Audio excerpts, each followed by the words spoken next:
Assalamualaikum warahmatullahi wabarakatuh. Selamat malam. Kisah ini mengisahkan tentang sosok perempuan yang mempunyai jabatan sebagai lurah dan memiliki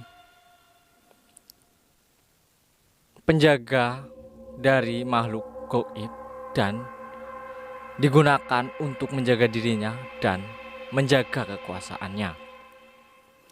Kisah ini berjudul Tumbal Ajian Kekuasaan Bulurah.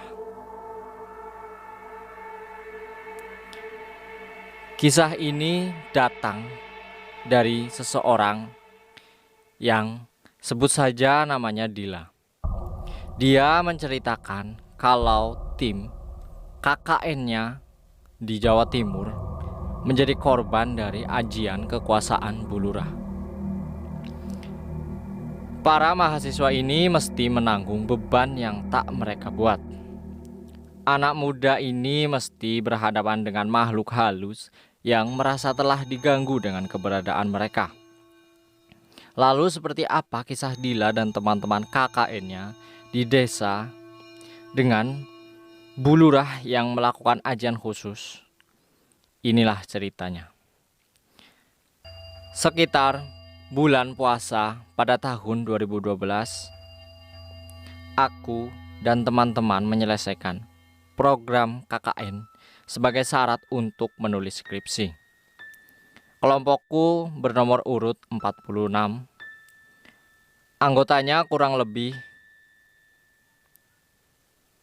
30 orang dengan perbandingan 13 perempuan dan 17 laki-laki. Jujur, aku tak ingat nama mereka satu persatu. Wajahnya pun sudah tak bisa aku bayangkan kembali. Komposisi anggota kelompok KKN 46 tersusun atas mahasiswa dari jurusan dan fakultas berbeda. Hanya fakultas kedokteran, pendidikan bahasa Inggris, dan pendidikan guru sekolah dasar yang mempunyai 2 delegasi. Sisanya hanya seorang dari satu jurusan. Kami semua disatukan oleh kampus, dan kampus juga yang mengatur anggota kelompok, nomor kelompok, dan tempat di mana harus ditugaskan. Namaku Dila. Kampusku berlokasi di sebuah kota di Jawa Timur. Kelompokku mendapatkan tempat KKN di desa dalam kabupaten yang sama dengan desa universitasku. Jarak tempuh kurang lebih 2 jam jika menggunakan bus. Keseluruhan program KKN berlangsung dalam 2 bulan, termasuk persiapan atau pembekalan di kampus dan pelaksanaan di desa. Masing-masing sebulan. Bayanganku tentang KKN adalah ideal. Aku bisa melakukan pengabdian pada masyarakat sebagai sivitas akademika. Tetapi bayangan itu kandas bahkan pada bulan persiapan program KKN. Ada beberapa alasan kenapa bayangan idealisme KKN-ku menjadi rusak. Pertama, karena desa yang aku dan teman-temanku tempati sudah sering digunakan sebagai tempat KKN. Kedua, karena lurahnya menyebalkan. Terakhir dan yang utama adalah karena program tidak berjalan maksimal, khususnya di 2 minggu pertama. Penyebabnya lebih tidak masuk akal lagi, yakni karena hal-hal mistis. Pada hari pertama tiba, kampus menurunkan kami di kediaman Bulurah. Kebetulan lurahnya seorang perempuan. Selain untuk formalitas, di sanalah kami makan siang dan akan diantar ke rumah yang nantinya ditinggali selama 1 bulan. Saat berada di depan rumah, seorang teman perempuan berhenti berjalan dan terdiam. Dia terlihat mengatakan sesuatu. Ada yang gak beres sama rumahnya. kata teman saya, sebut saja namanya Dewi. Tetapi dia tidak melanjutkan atau menjelaskan maksud dari ucapannya.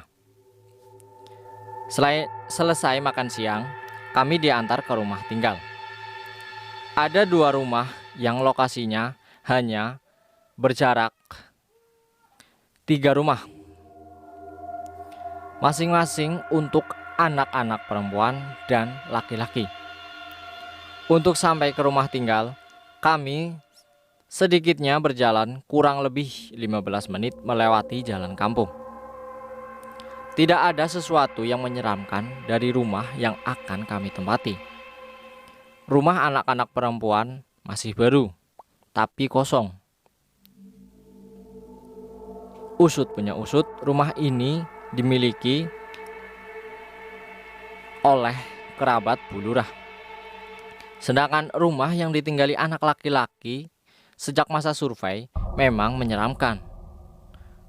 Sebuah rumah tua yang bertahun-tahun dibiarkan kosong oleh yang punya, yakni Bu Lurah.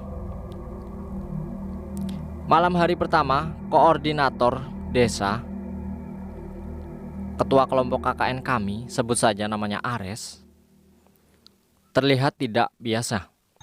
Saat di depan kamar kecil untuk menunggu giliran mandi, dia tampak diam. Pelan-pelan dia mendesis, menjulur-julurkan lidahnya. Kedua tangannya ditangkupkan di atas kepala, kemudian meliuk-liuk, menirukan gerakan ular. Tangan, tubuh, dan lidahnya digoyang-goyangkan. Asti, yang tidak lain adalah sekretaris kelompok, yang menyadari untuk pertama kali ternyata Aris kesurupan. Sekejap, rumah jadi riuh. Beberapa teman menuntun Ares ke ruang tamu yang lebih luas. Beberapa teman lain mulai membacakan mantra dan surat pendek yang dia hafalkan. Sekitar pukul 10 malam, suasana semakin mencekam. Entah bagaimana, seolah alam juga ikut menyambut kedatangan kami. Tiba-tiba kami merasa tidak diharapkan dan diberi peringatan karena angin bertiup sangat kencang. Anjing-anjing juga menyalak bersaut-sautan. Belum lagi sapi-sapi di kandang yang berada di hampir semua rumah yang ada di situ juga melenguh seperti saut-sautan dengan suara seperti ketakutan. Kombinasi angin kencang dan suara binatang-binatang itu menjadi latar belakang yang amat mencekam.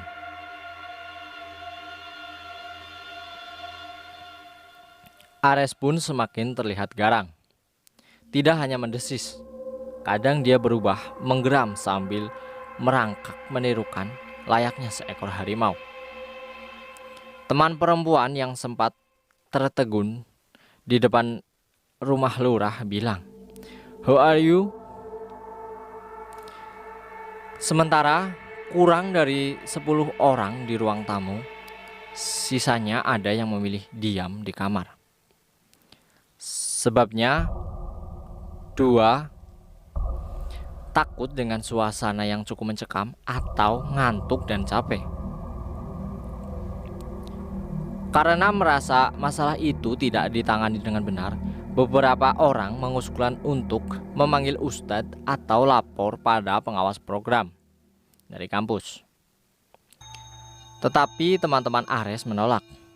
Mereka takut kejadian itu bocor dan membuat kelompok kami kena masalah dan dibatalkan melanjutkan KKN-nya. Akhirnya semua sepakat tidak melaporkan pada siapa-siapa. Menjelang jam 12 malam, akhirnya Ares mulai tenang. Semua bersepakat untuk membiarkan Ares tidur di ruang tamu rumah yang ditempati oleh anak-anak perempuan. Meski sebagian dari perempuan merasa berat hati karena membiarkan laki-laki tidur di tempat perempuan. Sementara sebagian besar anak laki-laki, terutama yang tidak dekat dengan Ares, balik ke rumah kedua, rumah tua Bu Lurah tadi. Begitu juga kami menghabiskan malam pertama di tempat KKN. Keesokan harinya, semua merasa lelah dengan kejadian tadi malam. Semua orang bangun siang. Tidak ada yang memulai kegiatan program. Karena Ares secara resmi belum membuka kerja kelompok. Ares juga tidur sampai siang karena katanya kelelahan. Selepas maghrib, keganjilan malam pertama pun terulang kembali. Ares mulai tak sadar. Dia dibaringkan di ruang tamu. 3 perempuan termasuk aku mulai membacakan Al-Quran. Tak sampai Isya, dia menggeliat, mendelikan matanya, merangkak berkeliling ruangan sambil menggeram. Ya, Ares kesurupan lagi. Teman-teman perempuan yang tadi berkumpul di ruang tengah pun sebagian pindah ke dalam kamar dekat ruang makan. Sementara yang lainnya memilih tinggal dan menonton apa yang tengah terjadi. Perdebatan memanggil ustadz atau melapor ke pengawas pun terjadi kembali. Kelompok Ares tetap tidak mau kondisi Ares dan kelompok KKN kami diketahui orang kampus. Mereka beralasan takut kelompok akan dibubarkan. Lagi dan lagi semua orang mengalah pada alasan tersebut. Tidak seperti malam pertama, Ares hanya kesurupan hingga pukul 10 malam. Kejadian tersebut tidak berhenti di hari kedua saja. Kejadian yang sama berulang selama seminggu penuh. Penanganan pun dilakukan tidak dengan bantuan ustadz.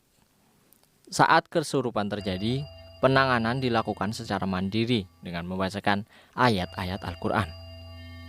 Kebetulan, temanku sebut saja namanya Kikan, anggota kelompok perempuan, mengaku bisa menangani masalah dengan jin. Kikan menjelaskan kalau dirinya punya warisan ilmu kebatinan. Dialah yang selalu membacakan mantra-mantra penenang.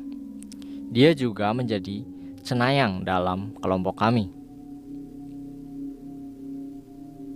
Namun ceritanya semakin tak karuan saat Kikan dan 2 teman Ares lainnya, yakni 2 perempuan, juga kesurupan.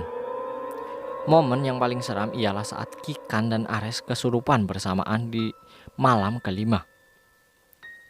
Sekitar pukul 11 malam, banyak di antara kami yang sudah tidak peduli karena merasa mengganggu jam tidur. Ya, drama kesurupan membuat semua orang muak. Karena drama itu setiap orang akan tidur hingga larut malam. Lalu kemudian setelahnya Ares pun tenang kembali.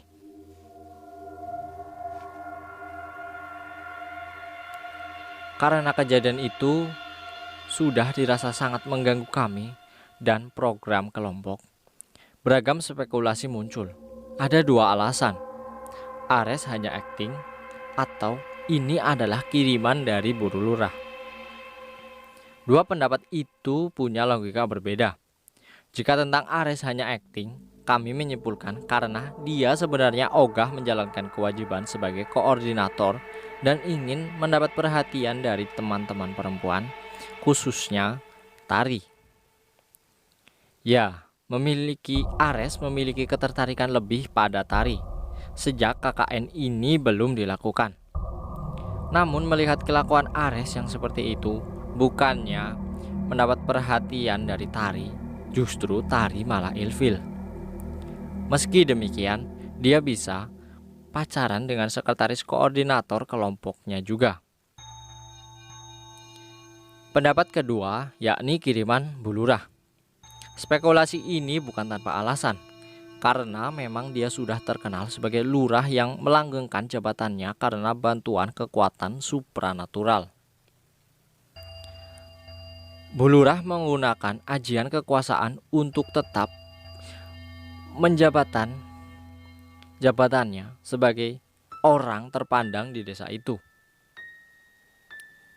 Ya, perempuan tua itu sudah menjabat sebagai lurah di periode ketiga ketika kami KKN. Apalagi teman kami yang katanya indigo, yakni Dewi, kerap melihat rumah bulurah yang dipagari makhluk-makhluk halus. Ada pocong, genderuwo, kuntilanak, dan lain-lainnya. Banyak. Dewi sendiri terlalu sibuk menyembunyikan kemampuannya dari para demit. Dewi menjelaskan, jika demit tahu dia mampu melihat makhluk halus, para hantu ini akan menempel mengikuti Dewi. Kalau itu benar terjadi, dia akan semakin sulit tidur. Alasan bulurah sebagai pengirim juga karena di rumah lamanya yang didiami teman laki-laki terkenal angker. Ada satu kamar yang haram hukumnya bagi siapapun untuk membukanya.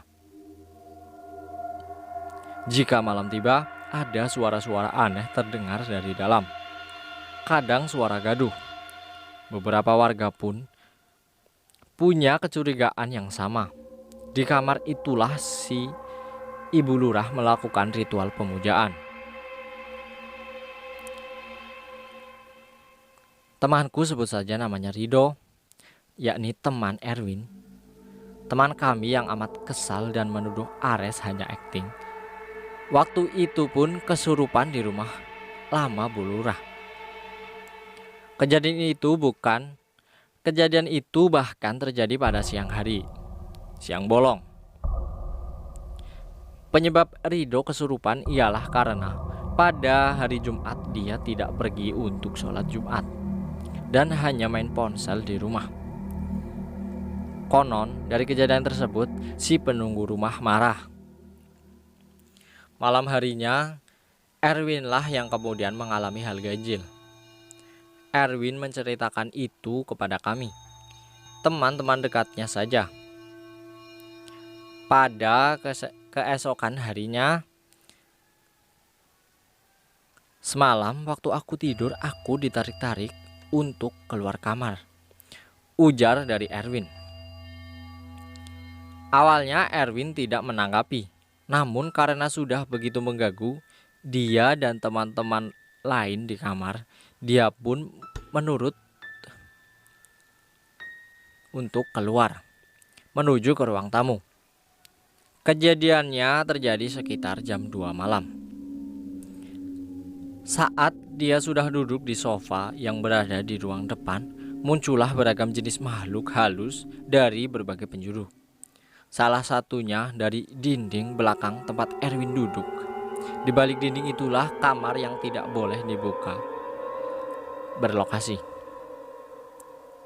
Semua makhluk tak kasat mata yang datang katanya berasal dari wilayah sekitar.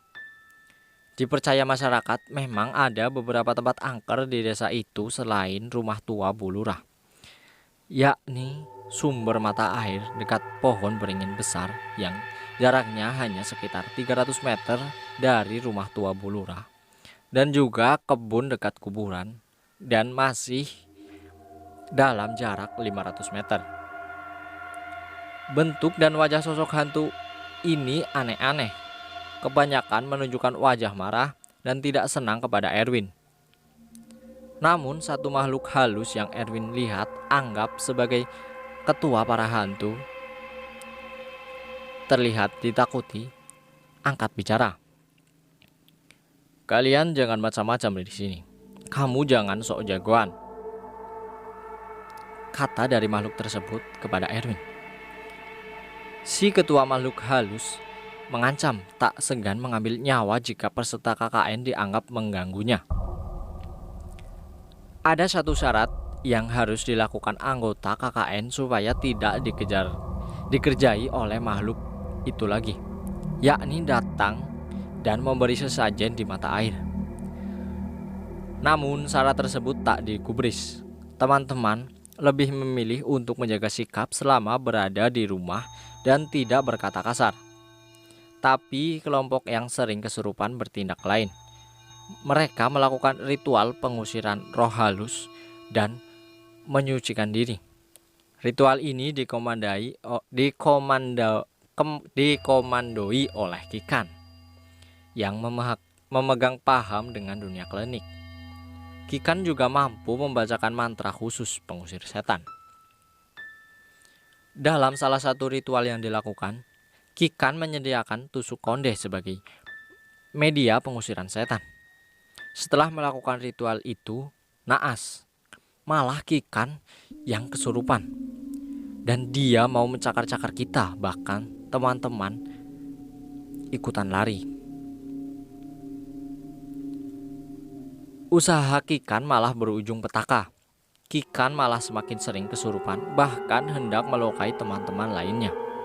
Sampai akhirnya dia dibantu Erwin dan teman lainnya mendesak untuk panggil sang ustadz. Ustadz ini pun hadir di daerah sini dan melakukan ritual ruqyah sebagai pembersihan diri dari makhluk halus. Sang ustadz memberikan nasihat agar lebih sopan saat berkunjung ke daerah baru. Peristiwa kesurupan ini berlangsung selama 2 minggu.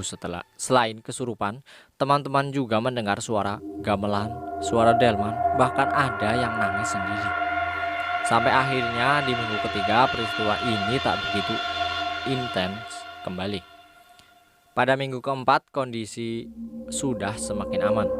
Tapi ada 1-2 anak yang masih sering melihat penampakan. Terkait dengan Bulurah, warga pun sebetulnya percaya kalau perempuan tua itu memiliki peliharaan yakni jin. Selain menjaga jabatan meningkatkan karisma, jin yang dimiliki Bulurah juga dipercaya menjadi perisai untuk dirinya sendiri. Saat pulang, aku dan teman-teman akhirnya memutuskan untuk bersikap tidak kenal dengan Bulurah dan menganggap 1 bulan kebelakang adalah mimpi buruk semata. Dan kisah ini dicukupkan dengan sekian. Dan saya ucapkan terima kasih buat teman-teman yang sudah menyempatkan untuk menonton video ini sampai dengan selesai.